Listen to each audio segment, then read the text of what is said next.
Setelah sampai di kota Thebes, para khilafah itu akhirnya berniat untuk menjual Yusuf di pasar budak. Mereka memasang harga yang sangat tinggi untuk Yusuf, karena menganggap Yusuf ini adalah anak yang tampan dan pintar. Terlihat juga ada pendeta dari kuil Amun yang juga ikut dalam menawar Yusuf. Mereka berpikir bahwa Yusuf bisa dijadikan pelayan di kuil kelak, karena ketampanannya mungkin bisa menarik banyak orang.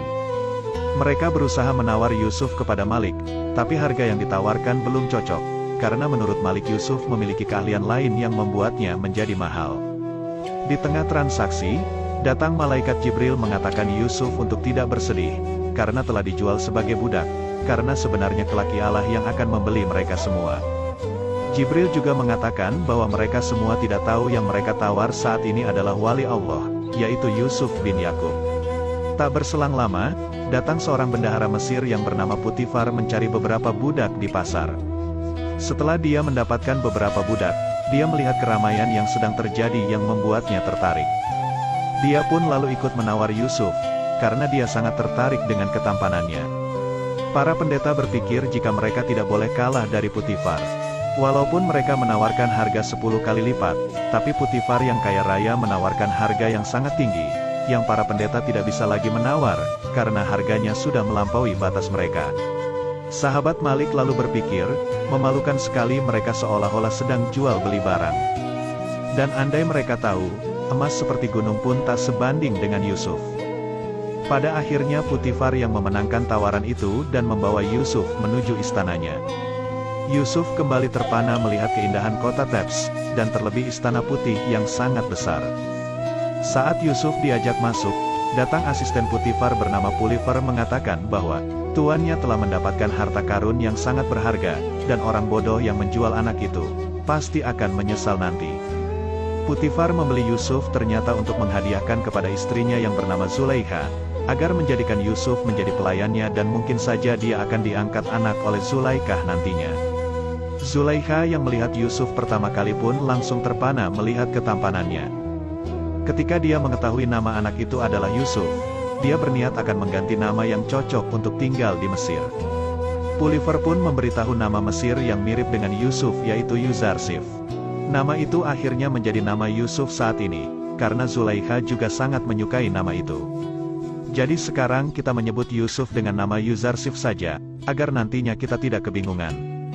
Yuzarsif lalu ditunjukkan kamar tempat tinggalnya oleh Zulaikha, yang membuatnya merasa senang dan kembali berterima kasih kepada Allah, karena telah memberi karunia sebesar ini.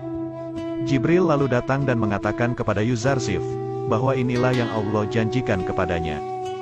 Dan nantinya dia akan diberi kedudukan yang tinggi, lalu Yuzarsif juga akan diajari ilmu takwil mimpi yang akan melebihi tafsir mimpi pendahulunya. Yuzarsif juga akan mendapatkan pengetahuan dan keahlian, tanpa seorang guru satupun. Sementara itu di rombongan khilafah, sahabat Malik kembali protes terhadap Malik karena telah menjual Yusuf. Dia bercerita tentang keanehan yang terjadi saat mereka bertemu Yusuf, mulai dari terjebak di dalam badai, sumur payau yang menjadi tawar, lalu menyembuhkan orang sakit. Membuat Malik berpikir bahwa itu adalah sebuah mukjizat, yang hanya bisa dilakukan oleh seorang nabi. Malik pun sangat menyesal karena berpikir akan untung, tapi dia malah merugi telah menjual wali Tuhan. Sahabat Malik juga mengatakan, bahwa sejak bertemu dengan Yusuf dia kini memilih Tuhan Yusuf, daripada Tuhan-Tuhan dia sebelumnya. Pada akhirnya mereka pun berusaha mengambil Yusuf kembali di istana Putifar. Mereka beralasan bahwa Putifar telah memberikan uang yang lebih, dan mereka akan berniat mengembalikan kelebihannya itu. Mengetahui hal itu, Yuzarsif merasa agak cemas di hadapan Zulaikha dan Putifar. Zulaikha pun menanyakan kepadanya, apakah kau tidak senang berada di sini? Yuzarsif menjawab bahwa dia sangat senang tinggal di sini, tapi dia merasa sedih dengan status budaknya itu. Tapi Zulaikha mengatakan bahwa dia tidak diperlakukan seperti budak sama sekali di istananya. Yuzarsif lalu menjawab pertanyaan Zulaikha itu, yang membuat Putifar merasa bahwa jawaban itu sangat cerdas. Tapi Zulaikha memperingatkan Yuzarsif, agar selalu menjaga lidahnya. Tak berselang lama datanglah Malik yang mengutarakan niatnya mengembalikan uang milik Putifar, dan juga meminta waktu untuk berbicara secara empat mata dengan Yusuf. Putifar pun mengizinkan dan mengatakan pada Zulaikha, bahwa penjual itu saja keberatan berpisah dengan Yuzarsif. Malik kembali lagi menanyakan asal-usul Yusuf yang sebenarnya, dan jika Yusuf tidak menjawab maka dia tidak akan pergi dari sana. Sebelum itu Yusuf menyuruh Malik untuk merahasiakannya dari siapapun. Pada akhirnya Yusuf pun mengaku bahwa dia adalah keturunan dari Nabi Ibrahim.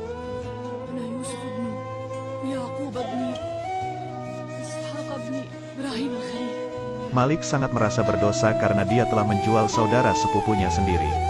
Karena Yusuf merupakan cucu dari Nabi Ishak, sedangkan Malik cucu dari Nabi Ismail. Sebenarnya Yusuf sudah mengetahui bahwa mereka sebenarnya saudara sepupu. Yusuf tidak merasa sedih karena sudah dijual sebagai budak, karena itu memang kehendak Allah, dan akan menjadi awal peristiwa yang besar. Malik lalu berniat akan membawa Yusuf kembali, dan membatalkan transaksi penjualan Yusuf. Tapi Putifar menolaknya karena itu sudah terlambat, dan akan menjerumuskan mereka ke penjara jika membuat keributan di sini.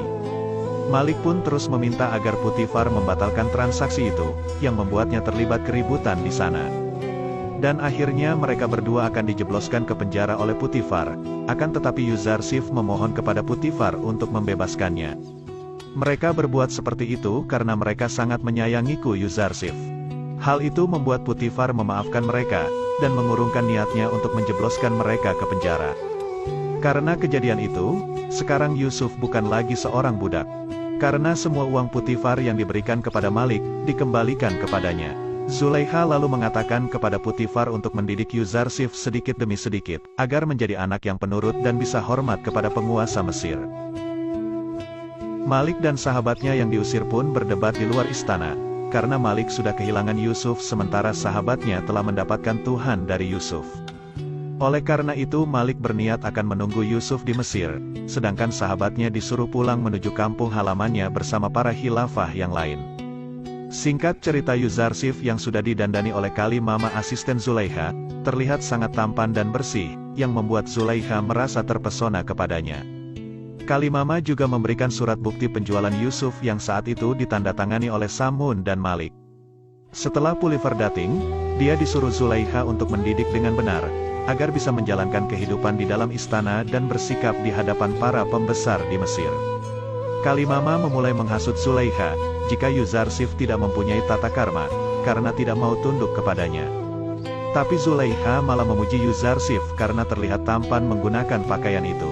Setelah itu Putifar mulai mengajak Yuzarsif berkeliling istana, dan menjelaskan semua ruangan-ruangan penting di sana. Mulai dari ruangan khusus bagi Putifar dan Zulaikha yang memiliki 7 pintu, dan jika pintu itu sudah ditutup semua, maka tidak akan ada yang bisa keluar. Karena kunci pintunya hanya dipegang oleh Zulaikha. Kemudian Putifar menunjukkan perpustakaan, dan juga ruang istirahat bagi Putifar.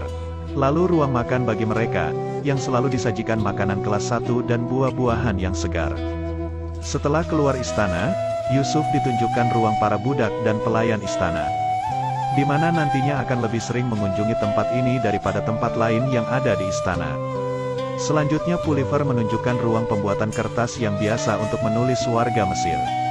Di sini Putifar mengetahui jika Yuzarsif bisa menulis dan membaca, yang menurutnya itu adalah berkah bagi Putifar dan Zulaikha.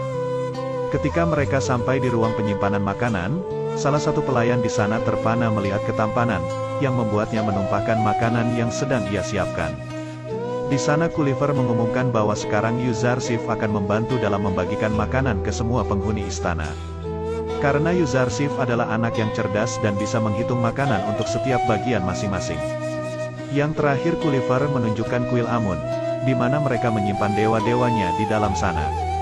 Yuzarsif langsung menyindir bahwa dewa-dewa mereka ternyata membutuhkan tempat tinggal. Ketika akan kembali ke dalam istana mereka melihat ada kejadian, di mana ada pencuri yang sempat mencuri barang berharga milik Zulaikha. Tapi sang pencuri itu tidak mau mengakuinya, yang membuat salah satu pekerja di sana menjadi korban sang pencuri. Mereka berdua saling berargumen dan mengatakan bahwa mereka bukanlah seorang pencuri. Kemudian Yuzarsif memiliki cara untuk mengungkap siapa pencuri yang sebenarnya, dengan caranya sendiri.